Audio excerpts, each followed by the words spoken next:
오늘 주시는 말씀 창세기 17장 1절로 8절까지 말씀입니다.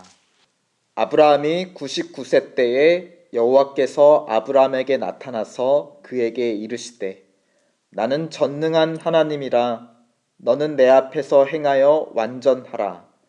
내가 내 언약을 나와 너 사이에 두어 너를 크게 번성하게 하리라 하시니 아브라함이 엎드렸더니 하나님이 또 그에게 말씀하여 이르시되 보라 내 언약이 너와 함께 있으니 너는 여러 민족의 아버지가 될지라. 이제 후로는 내 이름을 아브라함이라 하지 아니하고 아브라함이라 하리니 이는 내가 너를 여러 민족의 아버지가 되게 함이라. 내가 너로 심히 번성하게 하리니 내가 내게서 민족들이 나게 하며 왕들이 내게로부터 나오리라.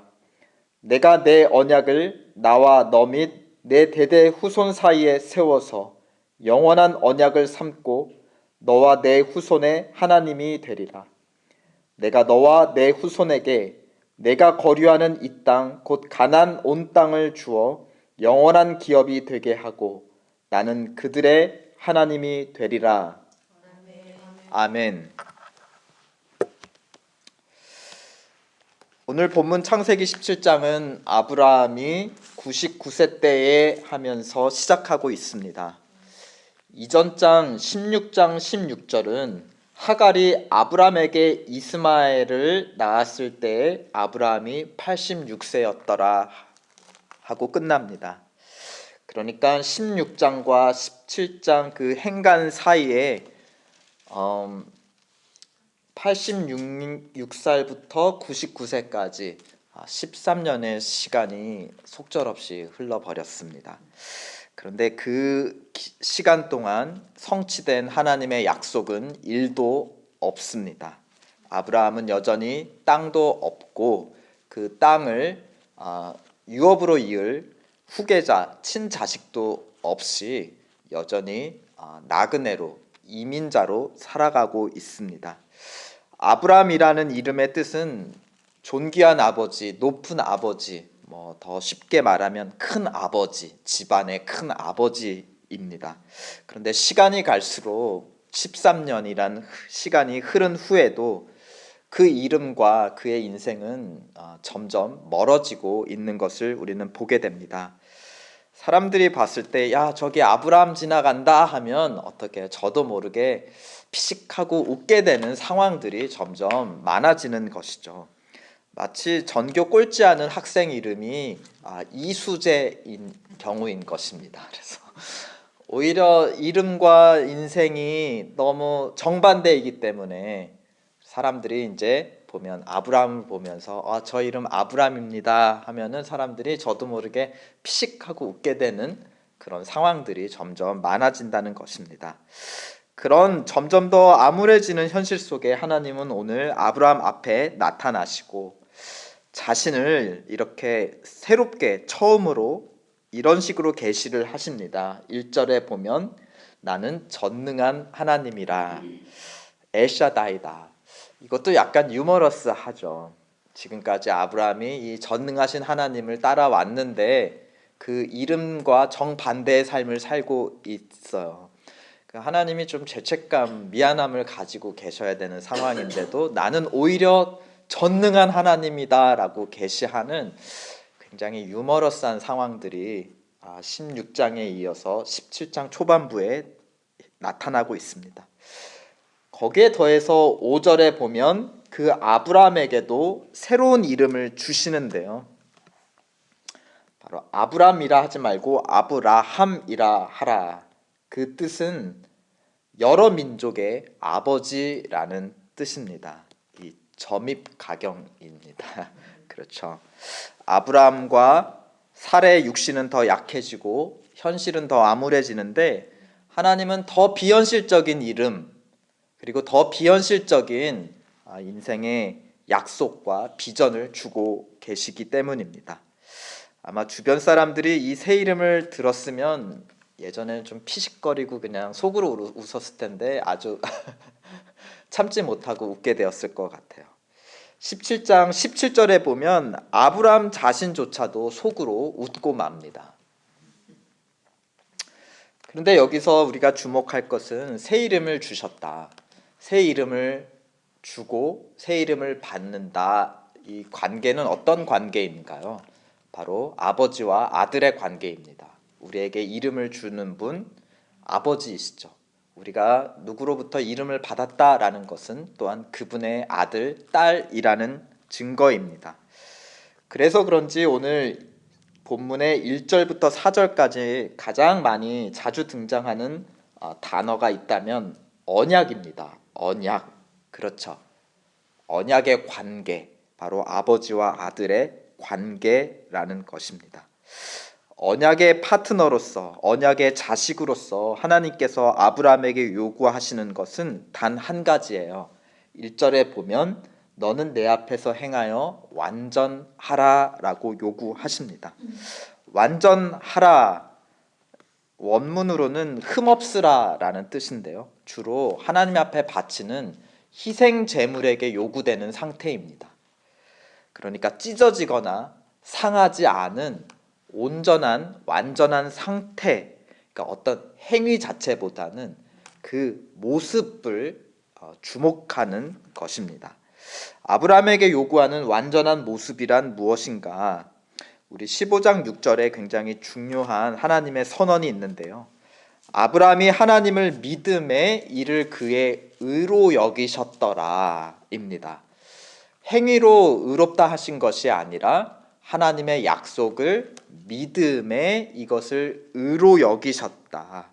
즉 하나님을 믿고 조금도 의심하지 않는 그 마음의 상태, 여러 개로 나눠지지 않는 믿음으로 충만한 한 모습, 갈라지지 아니하는 온전한 믿음, 그것을 요구하시는 게 바로 완전하라라는 요구사항인 것입니다. 그러니까 믿음으로 의롭게 여기셨고, 그래서 언약에 지금 보면은 언약의 상대자로 여기신다라는 것, 그러니까 의롭게 여기신다라는 것은 다른 말이 아니라 언약의 상대자로 여기신다. 그리고 오늘 이름을 주시는 것처럼 자기의 자녀로 여기신다라는 뜻입니다. 그 스스로 행위가 모두 완전하고 의롭다라는 것이 아니라 하나님 앞에서의 관계가 인정되는 사람이다. 나의 언약의 상대이다라는 것입니다. 하나님께서 아브라함에게 요구하는 단 한 가지는 완전한 믿음이었습니다. 그렇다면 무엇을 믿어야 되는지에 대한 그 대상이 있어야 하겠죠. 그래서 믿음을 요구하시는 하나님은 2절에서 4절 사이에 무엇을 믿어야 하는지 믿을 거리, 즉 약속거리들을 한가득 안겨드립니다. 약속거리라고 하는 것은 지금 하나님이 아브라함에게 약속하는 것이고, 그것은 누가 하나님께서 행하실 거리입니다. 그러니까 아브라함에게 요구하시는 것은 단 한 가지, 하나님이 이루실 약속에 대해서 믿는 마음 하나. 그 대신 하나님은 자신에게 많은 것들을 내가 행하겠다라고 약속을 제시하고 있다라는 것입니다. 그러니까 하나님이 모두 이루어서 주실 것은 다른 말로 약속거리이면서도 또 다른 말로는 은혜거리이죠. 2절 너를 크게 번성하게 하리라. 4절 너는 여러 민족의 아버지가 될 것이다. 하나님의 약속은 지금 누구에게 초점이 있습니까? 너라는 내 아들, 의로운 내 아들, 나를 믿는 내 아들 아브라함에게 초점이 있습니다. 6절에 그 약속을 재차 반복하면서도 앞서 약속보다 더 크게 확대가 됩니다. 보면은 내가 너로 그냥 크게 번성하는 정도가 아니라 심히 번성하게 하고, 또 그 번성하게 한다라는 것은 왕들이 내게로부터 나온다. 땅의 숫자, 땅을 차지하는 숫자도 많아질 뿐만이 아니라 땅을, 그리고 그 땅에 사는 피조물들을 다스리는 권세도 크게 해준다라는 약속입니다. 번성케 한다, 다스리게 한다. 우리 어떤 말씀이 생각납니까? 창세기 1장 28절 첫 사람에게 주신 하나님의 명령이자 약속 뭐죠?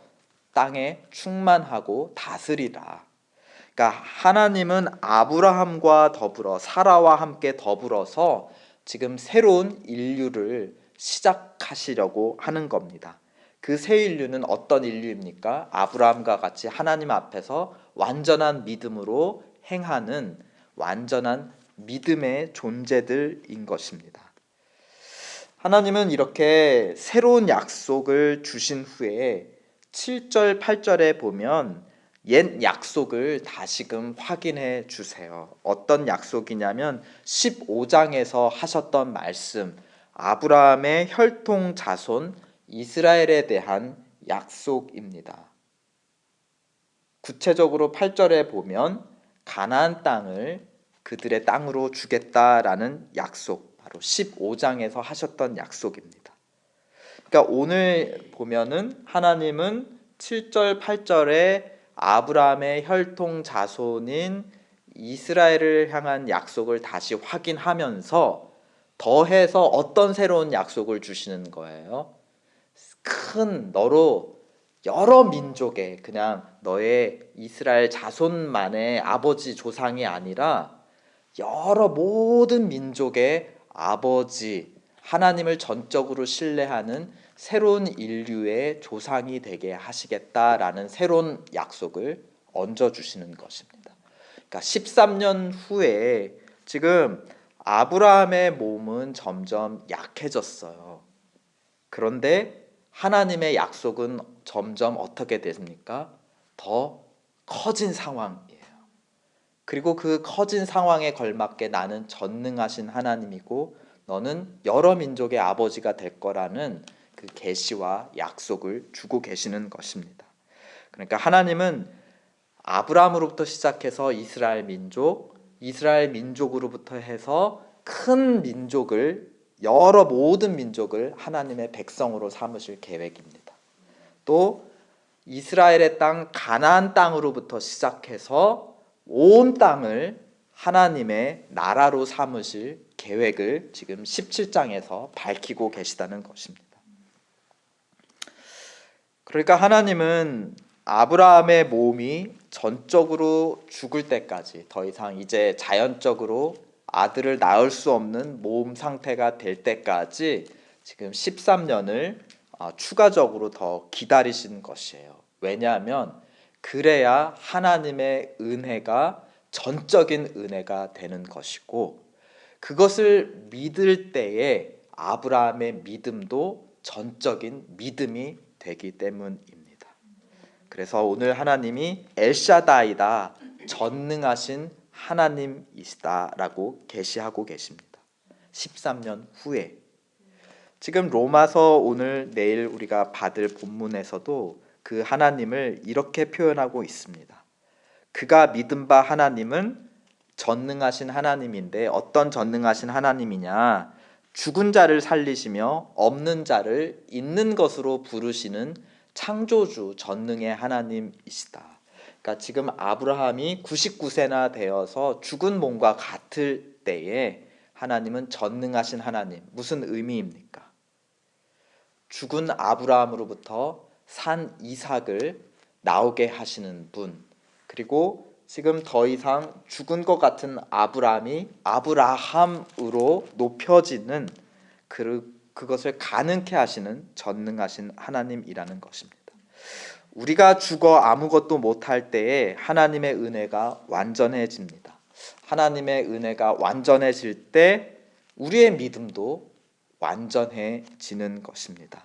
그러니까 아브라함의 잃어버린 13년은 완전한 은혜에 이르는 시간, 또 완전한 믿음에 이르는 시간이었습니다. 이것을 또 로마서 4장 19절에서 21절은 이렇게 표현합니다. 그가 100세나 되어 지금 17장의 상황을 로마서에서 바울이 이해하고 우리에게 해설하는 것인데요.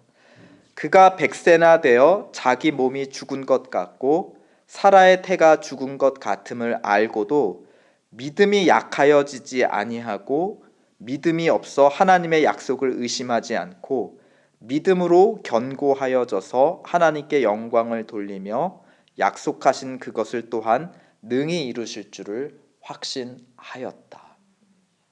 그러니까 자기 몸이 죽었을 때 오히려 믿음이 없는 게 아니라 믿음이 더 세워졌다.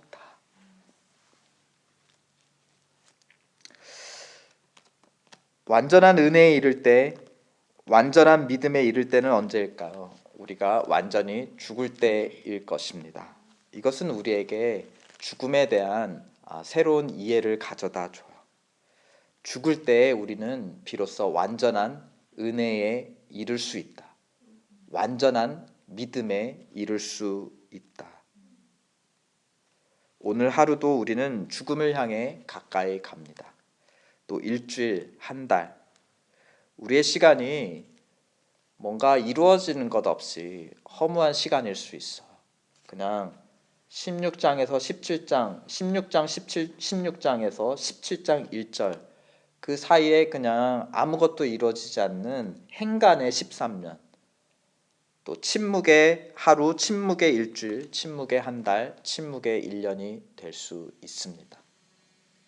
그러나 그 시간은 무의미하게 잃어버린 시간은 아닐 것입니다. 왜냐하면 죽음에 한 걸음 더 가까이 가는 시간, 완전한 은혜와 완전한 믿음에 한 걸음 더 가까이 가는 시간이기 때문입니다. 우리가 하나님 앞에서 오직 은혜로 살아가고 오직 믿음으로 반응하는 언약 백성이라면 오늘 하루는 결코 잃어버린 시간이 아닐 것입니다. 아멘. 아브라함의 삶과 이름, 우리에게 역설을 가르쳐 줍니다. 우리가 완전히 죽을 때에 하나님의 은혜도 완전해지고 그 은혜를 받는 우리의 믿음도 완전해진다라는 것입니다. 이것이 우리의 삶에도 이루어지는 줄 믿습니다. 왜냐하면 아브라함의 하나님이 또 우리의 하나님이기 때문입니다. 오늘도 믿음으로 살아가는 하루, 하나님의 은혜로 살아가는 하루 되게 도와주시옵소서. 우리 함께 기도하겠습니다.